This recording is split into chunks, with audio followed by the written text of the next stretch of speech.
Labvakar, cienījamie skatītāji! Šovakar es esmu sarunu aicinājis Taru Rāmotu. Sveiki, Taru! Sveiki! Un šodien mēs parunāsim par valsti, par suverenitāti, par brīvību. Teiksim, jā, brīva Latvija. Mēs par viņu cīnījāmies 91. gadā, stāvējām uz barikādiem, darījām visu iespējamo. Ja? Tā bija mūsu ideja. Vai vispār Latvija šobrīd ir brīva? Un vai viņa ir brīva bijusi jebkad? Ja? Un tas ir tas jautājums, kad arī tas ir jāatbild gan latviešiem, gan lietuviešiem, gan igauņiem, gan tiem pašiem ukraiņiem, gan krieviem, gan amerikāņiem. Vai viņu valstis ir brīvas? Ja mēs skaidri paskatāmies, mēs redzam, ka neba mēs esam tie, kas pieņem lēmumus. Un neba tie lomu tēlotāji, ko mēs esam it kā ievēlējuši, neba arī viņi pieņem lēmumus. Patiesībā var tikai minēt, no kurienes nāk norādījumi, kādi balsojumi ir jāveic, kādas akcijas ir jāveido, kādi ierobežojumi ir jāievieš. Tas viss pa lielam nav šīs teritorijas iedzīvotāju griba, kas būtībā būtu jābūt pamatam jebkuram lēmumam. Un ja mēs kaut vai atšķiram tad vispār to saucamo pamatu, kas ir satversme, mēs redzam, ka visi galvenie punkti pirmie nekādā veidā nedarbojās. Latvija nav demokrātiska valsts, jo demokrātiskā valstī ir nodalītas likumdevēja vara, lēmumu pieņēmēja varu un tiesu varu. Un tas, ko mēs pēdējos 3 gados redzējām, ka būtībā šīs 3 sadalītās varas darbojās kopā un piesadz vienu otru. Un tad ir jautājums, kā var būt tā, kad pirmais galvenais punkts vienkārši nedarbojās. Kas tad mēs patiesībā esam? Kas tad ir tie, kas tēlo tos, kam būtu jārūpējās par cilvēkiem šajā valstī? Un tad mēs nonākam tālāk pie otrā punkta, kas ir, kad Latvijas suverēnā vara pieder cilvēkiem, tautai. Ja? Un tad ir jautājums, kā tad šī vara un šī griba, kā viņa vispār jebkad 100 gados ir noskaidrota. Ja mēs paskatāmies uz vēlēšanām, vai tad ir kaut kādas aptaujas vai mēģināts noskaidrot, ko cilvēki patiesībā vēlētos. Ir vienkārši kaut kādas šauras grupas, kas izveido savas programmas un nekad nepilda to, ko ir solījuši. Jo kā var nesolīt? Jā, jo tad nevar spēlēt lomas. Yeah. Un tas ir līdz uzdot ļoti daudz jautājumus. Un, protams, kad cilvēki, kas tā kā varbūt analītiskāk domā, tad izlēma izpētīt, kā tad ir ar to, vai vispār, kādi dokumenti ir arhīvā, kas tā kā apliecina vispār to visu stāstu par savas valsts dibināšanu. Un beigās tad atklājās, ka patiesībā nekādā veidā cilvēki nav šo valsti dibinājuši.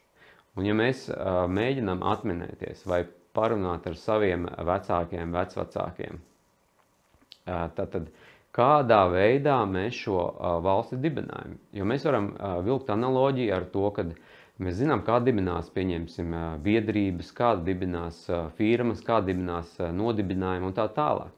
Tad tur sanāk ieinteresētie cilvēki, viņi vienojās par spēles noteikumiem, teiksim, valsts gadījumā tā ir satversme, firmas gadījumā tie ir statūti vai iestādes gadījumā nolikumi, un attiecīgi visi balso par šo dokumentu, kas turpmāk būs pamats jebkam šajā...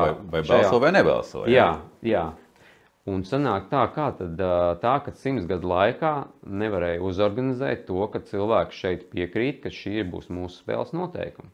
Tad patiesībā sanāk, ja cilvēki nav piekrituši šim līgumam, koplīgumam vai sadarbības līgumam vai jebkam, kura kāds paņem no manis varu, tad viņš nekādā veidā šo varu nevar paņemt, jo viņi nav leģitīmi.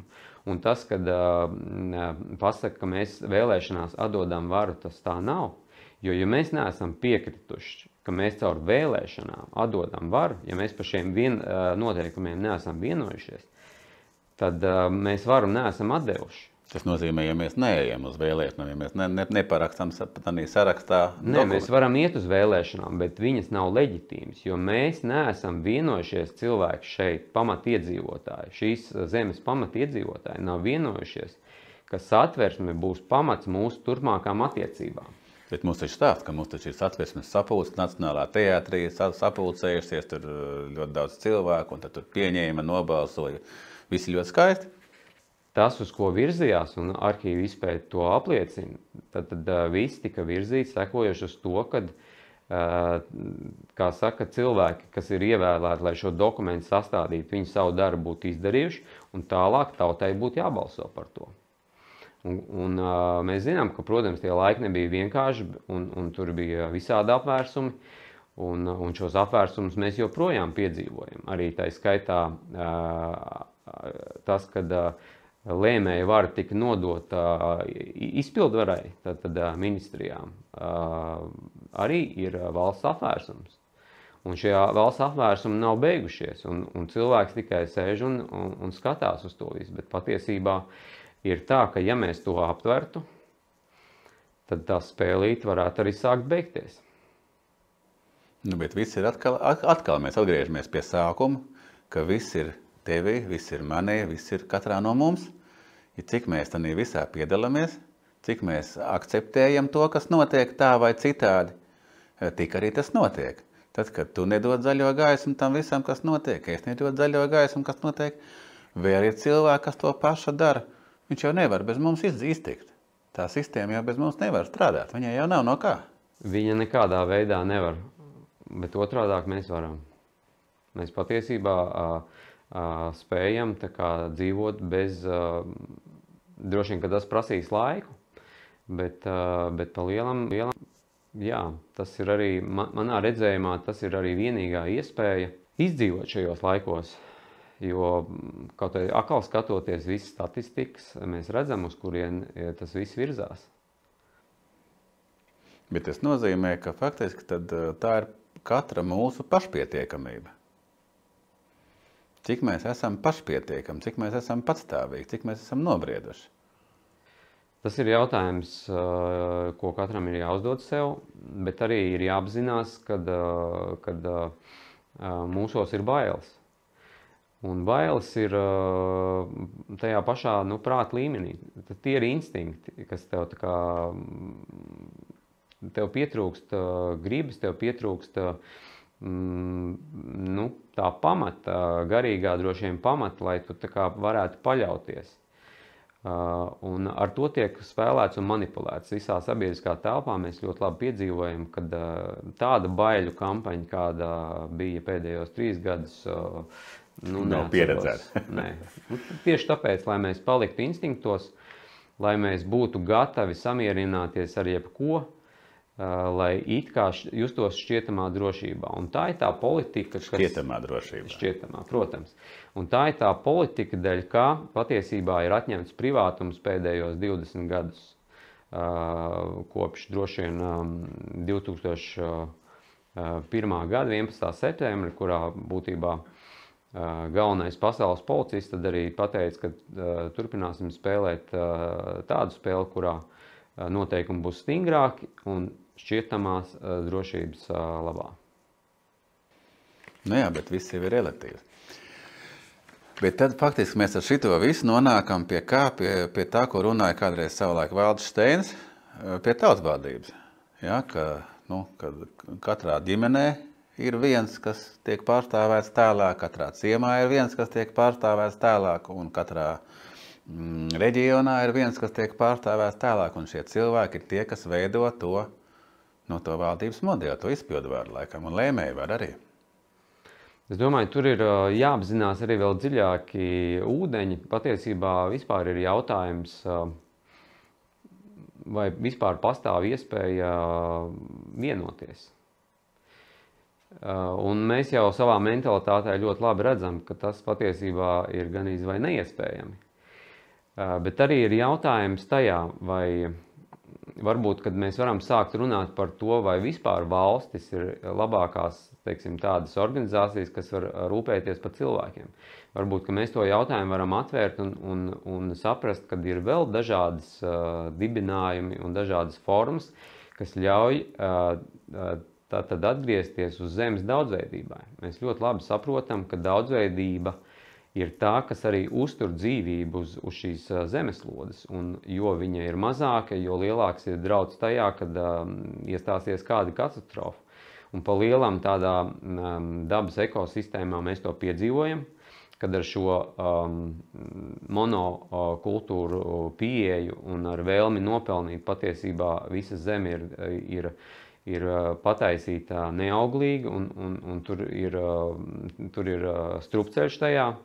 Nu jā, bet tu jau redzi, ka, teiksim, pasaulē, kas notiek, kad lielās korporācijas, ja, teiksim, lielie kaut kādi, ko mēs esam pieraduši dēvēt par ļaunīšiem, ja, teiksim, izpērk zemes, teiksim, pašlaik ir runa par Nīderlandi, kad tur atkal lielās korporācijas nopērk zemi no tiem vietējiem lauksaimniekiem, tādējādi atstājot viņus bez darba, ja, un atkal sāksies, zemes noplicināšana, atkal būs kaut kādas monokultūras, atkal būs kaut kādas diktāts, ja, teiksim, atkal faktiski būs tā, ir iespējama pārtikas krīze, tāpēc, kad atkal viss notiek kaut kādās, nonāk vienās rokās. Tad tā ir vienkārši, mēs kļūstam jau atklāti, jāsaka, par vergiem. Mums vairāk kaut kādā ziņā vispār nav tad iespējas nekādas. Un šobrīd ir droši vien, kad pēdējais laiks to aptvert, un viss jau ir ļoti skaidri redzams ar visu kaut vai nesenām, teiksim, aktivitātēm, kaut vai piena tirgu vai visu ar to saistīto. Tas viss tiek virzīts uz to, lai cilvēkiem tā pašpietiekamība samazinātos un lai mēs kļūtu vēl vairāk atkarīgi. Patiesībā mēs jau atrodamies ļoti lielā atkarībā, ko pa lielam neesam apzinājušies. Bet es šo laiku faktiski raksturot kā absolūti kolosālu laiku, man viņš tā patīk, jo kad vēl mēs varam savu mugurkaulu vēl trenēt, kad vēl mums ir iespēja atliekt to galvu pacelt augstāk, ja, un kad vēl mums ir iespēja pateikt, es esmu šeit. Ja, un es esmu pats par sevi. Un nav tā, ka kādam būtu vara par mani. Ja, un faktiski tas, ko es lēmju par sevi, par savu ģimeni, par savu māju, tad es to arī lēmju. Labi, man var atņemt māju, ja, un es tāpat palikšu pašpietiekams. Es tāpat darīšu savas lietas, es turpināšu darīt to, ko es daru, un to, kas man patīk. Ja? Un es domāju, ka šādi cilvēki rodās arvien vairāk. Un viņi arvien vairāk saprot, ka viņi ir paši. Ja? Bet kā tu domā? Sākam ar pamatu. Ja? Bērni laikam ir mūsu pamats. Mūsu, tā kā teikt, sākums un turpinājums.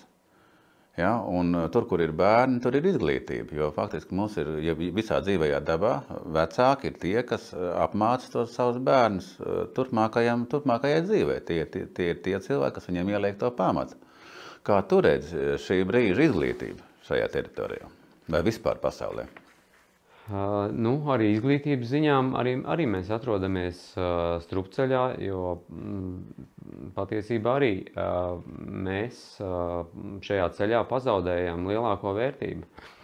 Un lielākā vērtība cilvēkam, kas ir dota, ir spēja radīt, spēja būt radošam. Un, ja mēs paskatāmies uz to, kāds atnāk jaundzimušais ar kā pilnīgs radošuma iemiesojums ģēnijs, spējā atrisināt jebko, spējā iemācīties tik ātri, kā nekad dzīvē cilvēks vairs nespēs. Un mēs nonākam līdz tam, ka tikai 2% pieaugušais viņš ir saglabājis tikai 2% radošums. Tas nozīmē, ka viņš dzīvo jau būtībā kā biorobots, kas seko instrukcijām. Un ja mēs paskatāmies uz to sabiedrisko telpu, kaut vai tā pašā droši vien medicīnā, izglītībā, ierēdniecībā, tad patiesībā tas, ko mēs visi varam darīt, ir tikai sekot instrukcijām. Un tā dzīvojot, un droši vien tas jau tiek mācīts skolās, ka tev ir jāsako tam, un tev tur iemāca vienkārši pazaudēt to spēju būt dzīvam, spēju būt radošam, spēju būt daudzveidīgam, un attiecīgi saliek mums tajos būrīšos, lai tālāk mēs tajā sabiedriskā kontekstā varētu spēlēt tās lomas, būt monotoni, un neradoši un spēt to visu izturēt, jo tas kaut kādā ziņā dzīvībai, dzīvam organismam, var teikt, tas līdzinās nāvei vienkārši, ka tu nespēji piedzīvot sevi, iet to savu ceļu, bet droši vien tajā garajā skološanas ceļā, kas ir 20, 30 gadi, mūs uzdresē. Lāču jau arī māk ar riteņu braukt, bet var uzdresēt viņu, bet cik tas viņam noderēs? Viņš dabūs to savu burkānu, un arī droši vien, ka cilvēki savā ziņā ir uztrenēti. Bet tā tēma ir ļoti dziļa un plaša, bet tas, uz ko mums vajadzētu skatīties, un tas jau arī nav noslēpums, tas ir apzināts, kad emocionālā inteliģence ir daudz svarīgāk kļūst par prāta inteliģenci, ka tur arī atrodas tas radošums, tur atrodas spēja sadarboties, tur atrodas spēja komunicēt un tā tālāk. Un šīs prasmes jau šobrīd tiek pasludināts par svarīgākām jebkurā nozarē. Un nerunājot arī par nākotni, kurā mēs redzam, ka tehnoloģijas būtībā pārņems visus tos darbus, kam šobrīd skolā tiek gatavoti bērni. Tad ir jautājums, kam mēs viņus tur atdodam, lai viņi apgūtu kaut ko tādu, lai tā kā nākotnē kļūtu par bezdarbniekiem, pazaudētu savu galveno resursu radošumu, spēju būt dzīvam, atvērtam, radošam un tā tālāk. Tāpēc ir jāsāk uzdot tie jautājumi pēc būtības, vai joprojām mēs uzskatām, ka prāts ir tas, kas spēs mūs izvest no tās krīzes, kurā mēs esam nokļuvuši. Un tad bez emocionālās inteliģences vai sirdsapziņas mums vēl ir jāsāk runāt par gara inteliģenci, patiesībā to pamatu, uz ko mēs visi arī stāvam. Jā, es klausos tevi un es vienkārši skatos savu nozari, es skatos medicīnu, ja, kamēr tu runā. Un faktiski bija tāds, viens kolēģis teica, ka jaunie ārsti šobrīd saka, ka pie tiem vecajiem nevajag iet. Kāpēc? Pie viņiem viņi taču neko nesaprot no dzīves. Ja? Faktiski, bet es atceros to brīdi, ka bija 90. gadu pats sākums, ka mūsu dakteri sāk braukt kaut kur ārpusē. Bija viens ebreju dakteris, kas aizbrauca uz Ameriku.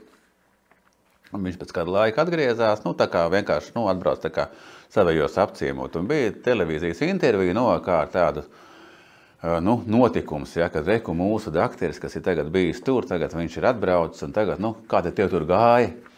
Un tā viņš saka, paklaud, amerikāņu medicīna, ja, teiksim, viņi ir uz aparātiem balstīti. Tā kā tu teici uz tehnoloģijām, ja? Tehnoloģijas nosaka visu, ja? Teiksim, ir lapa dakterim, viņš atķeksē, šito vajag, tagad aizsūd uz laboratoriju viņam uztais, vai, teiksim, tur kaut kāds aparāts viņam kaut ko uztais. Šīs dakteris, viņš tiek pie diagnozes 3 reizes ātrāk, ar neko, ar savām rokām, savu prātu, savām acīm, savu degunu un savu klausulīti. Ja? Un tie brīnās, kā tu tā varēji? Ja, tad manas paudzes dakteriem vēl mēs mācījāmies pie veciem profesoriem, pie tiem, kas mūs mācīja tomēr taustīt, klausīties, sajust to pacientu. Šobrīd man meita mācījās arī medicīnu, ja, tas, ko es dabūju dzirdēt, ja, tā dīvaini, jo faktiski it kā zinātne, ja, bet tas ir kaut kāda papīra rakstīšana faktiski, ja, teiksim, tur no izpētes ir ļoti tālu. Un tas tiek tā kā, atbalstīts no vadības puses, ja, un tie tiek tālāk, kas to dara. Tie, kas ir tā kā dzīvi cilvēki, tie, kas grib to pacientu pataustīt, nevis rakstīt papīrus par viņu, ja, tie jau nav vajadzīgi. Es pieņemu, ka izglītībā ir taisni tas pats, jo tu jau noteikti redzi, kas notiek. Ja? Kad tikko tu esi dzīvs un priecīgs bērns, un tikko tu neiekļaujies kopējā standartā, tā tev skolas psihologs, tur sociālais darbinieks, tur vēl kas, ja, teiksim, un tā tālāk. Un patiesībā bērns jau ir ar diagnozi uzreiz. Un te mēs nonākam pie punkta, kurā mums ir jāizšķirās, tad kā būt tālāk, jo šobrīd sanāk tā, ja mēs sekojam tiem priekšrakstiem un tiem papīriem, kas ir sarakstīti, tad patiesībā tas viss virzās uz nebūtību. Un to es arī pieredzu tādā savā dzīvē, kad es esmu atklājis, es varu attiecīgi argumentos balstīt, izstāstīt, kad es esmu atklājis, kad tā barība, ar ko mēs tiekam barot izglītībā, ka viņi ir kaitīgi, ka viņi kaut kādā ziņā pat jāsaka ir nāvējoši. Gara substancei, kad vienkārši mēs visi aizmiegam tajā ceļā, kas mums tiek piedāvāts. Un kad es šo indi neēdīšu un arī neļaušu saviem bērniem ēst. Un tā ir tāda ļoti fundamentāla izšķiršanās, vai mēs turpinām sekot tiem rīkojumiem, ko mēs redzam, ka tas ir pret cilvēkiem. Vai mēs turpinām iet skolās, kur mēs redzam, kur mēs pazaudējam savu radošumu. Vai mēs turpinām ārstēties ar tām zālēm, kas patiesībā beigās var izrādīties inde un tā tālāk un tā tālāk. Vai nebūtu tā kā laiks pavērt skatu pret kaut ko dzīvāku, kļūt cilvēcīgākiem, apzināties, ka katrs mēs varētu iet un mēģināt piedzīvot ceļu pa savam, ka nevajag to manu ceļu uzrakstīt grāmatā. Tad, kad es šo savu ceļu noiešu, es uzrakstīšu grāmatu iespējams, un tad pa šo ceļu varēs izlasīt. Bet kā tad, lai tev iedomājas, kā lai tev klasificē? Viens ierēdnis, nabaks, viņš ir pēc rīkojumiem audzis, viņš ir pēc rīkojumiem strādājis, un tagad ierodies tu, un tu tagad neietilpst nevienā rīkojumā. Un zini, kas ir interesantākais? Kad, ja ir piedzimis bērns, un viņš nav ierakstīts papīra pasaulē, viņš nav. Ierēģi viņi neredz. Viņi nezina, ko darīt. Nav vienkārši. Nav materiāls, ar ko strādāt. Un ko darīt? Tu domā, kurā pusē tas ir jautājums? Mēs savu izvēli esam izdarējuši. Mēs apzināmies sev kā dzīvu substanci, kā cilvēku ar dvēseli, kā šīs zemes pamatiedzīvotāji, kam patiesībā ir viss iespējas veidot savu izglītības sistēmu, savas skolas, dibināt savas autonomijas un tā tālāk. Ir tāds ANO izdots pamatiedzīvotāju tiesību deklarācija, kas nezinām iemeslu dēļ Latvijā tiek slēpta, bet viss šīs tiesības iet savu ceļu mums visiem piemīt. Un mēs tad arī šo dokumentu būtībā šobrīd izmantojam savā sarunā vai monologā ar otru pusi, ar sistēmu, lai viņi attiecīgi ļauj mums iet šo savu ceļu. Bet to tu runā par sevi, konkrēti par sevi, par savu ģimeni. Jā. Es zinu, ka tev tur ir bijušas tāds diezgan smaga tā cīņa, vai viņa laikam nav beigusies, viņa laikam turpinās, tas ir tas monologs, ko tu saki. Jā, jo tad, kad es runāju dzīvu valodu no sirds, kad es izsaku un izsaku to sāpi, kas patiesībā ir ar šo izglītību un ar bērnu, pa lielam degradāciju un debilizāciju, tas man ļoti sāp, gan bērnu kontekstā savu, gan arī kopumā. Tad nedzird šos vārdus, jo vienkārši tas, ko ierēdniecības pusē saka, ir tas, ka jūs neatbilstat tam, kas ir uzrakstīts. Jo viņi ir pieraduši attiecīgi, protams, strādāt tajā, viņi jau tā vispār, tā tēma ļoti interesanta, kad ierēģi nevar darīt neko, kas nav uzrakstīts. Tad kas viņi ir, ja viņi var darīt tikai to, kas ir uzrakstīts priekšā visu laiku? Viņi ir ierēģi. Tas ir vēl pieklājīgi sakot, jā. Jā, bet Nu jā, bet tās tavas, tās šobrīdējās tā kā cīņas vai tā procesa, teiksim, tā sāls ir tas, ka, teiksim, tu nepakļaujies, tev bērni neiet skolā, vai tu viņus māci pats, vai kur ir tā lieta, par ko ierēģi kreņķējās, kurā viņiem tur ailītē tu neatbilst? Nu, tā tad neatbilst tajā, ka bērni nav pierakstīti kādā no izglītības iestādēm, un tur ir savs stāsts, tāpēc, kad man bērni bija mājmācībā, un vienkārši tika pieņemts kārtējais kara lēmums par to, lai būtu mājmācībā, tad bērnam par katru bērnu ir jāmaksā kaut kādi 80 eiro tajā brīdī. Mūsu gadījumā mums bija 3 bērni skolas vecumā. Mēs tātad uzņemamies atbildību, paši mācām. Faktiski sanāk, ka mums vajadzētu maksāt par to, bet nē, mums kaut kādā mistiskā kārtējā melnā caurumā atkal būtu jādod nauda. Mēs sapratām, ka vispār tas bija tāds tā kā kara laiks, viss tas plandēmijas ietvers, mēs sapratām, ka mēs jūtamies pietiekami sveicīgi, tā kā pateikt nē, kad būtībā visi šie lēmumi ir pretlikumīgi, un mēs iesim savu ceļu, un mēs gadu to ceļu gājām, un tad sistēmā parādījās kaut kādi ziņojumi, kad rekur ir daži pārāk brīvi cilvēki, pārāk daudz atļaujās, un attiecīgi sāka vilkt mūs pie papīra pasaules, kad tad mēs tā nedrīkstot darīt. Un līdz ar to šobrīd visu laiku notiek mēģinājumi, tā kā mūs uzspiež šo pakalpojumu, ko mēs atzīstam kā kaitīgi mūsu bērniem. Bet tas ir faktiski tā kā rekets. Viņi tagad no tevis mēģina izspiest šo naudas summu par 3 bērniem. Jā, un vēl tajā, kad Latvijā ir bezmaksas izglītība, vēl tajā mērcītē vēl varam uz to visu paskatīties, un droši vien arī medicīna bezmaksas, jā.